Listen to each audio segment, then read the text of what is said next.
and I instantly started to panic because I thought I squished my queen. Wait a sec. That's not my bee yard. Welcome to their new home. We are now located in the woods. I have them all kind of spread out.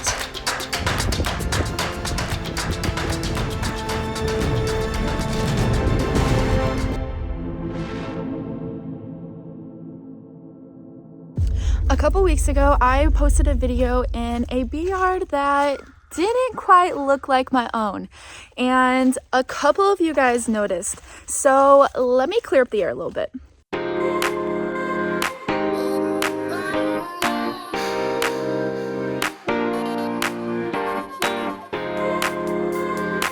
So this is what my bee yard actually looks like, and the one that you guys saw me in is actually the bee yard of somebody that I'm teaming up with to breed my mite-resistant queens. So, yep, you heard me right. I have teamed up with a local breeder in my area to breed mite-resistant queens.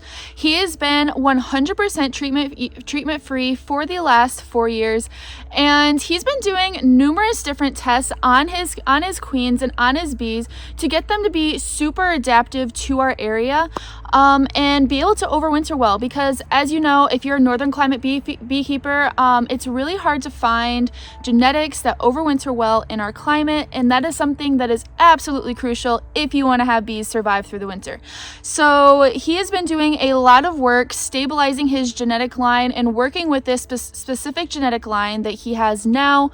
So I am super excited to be bringing that to the BeeFit team, and you guys are going to see some queens and some nukes coming up for sale sometime this springtime. So make sure you head on over to my website and sign up to be notified when that happens.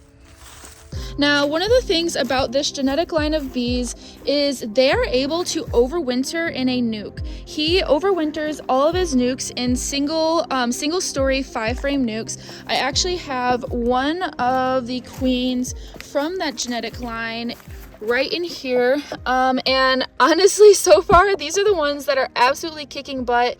What I've noticed this winter is that these nukes that I built, there is definitely a leak in most of them. So I'm gonna have to go through and reseal them this summer if I want to be able to use them again for winter time.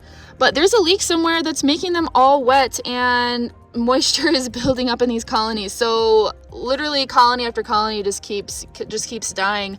But she's still going really, really good. So she was originally named Rockstar, and this is one of the daughters off of her, which I have now named Balana. So when you hear Balana, this is who I'm talking about.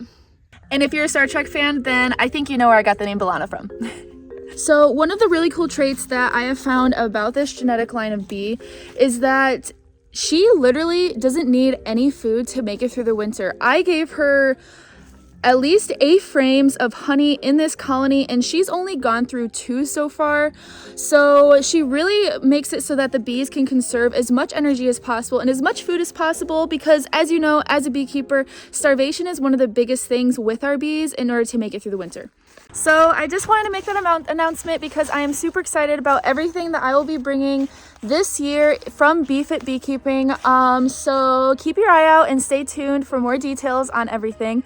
And yeah, it's going to be a really exciting year because I'm going to be literally diving in head first into beekeeping.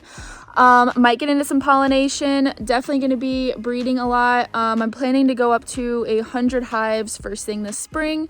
Gonna have nukes for sale, queens for sale, a lot is coming. So yeah, with that, I hope you guys are keeping warm, and hey guys, spring is coming, it's almost here.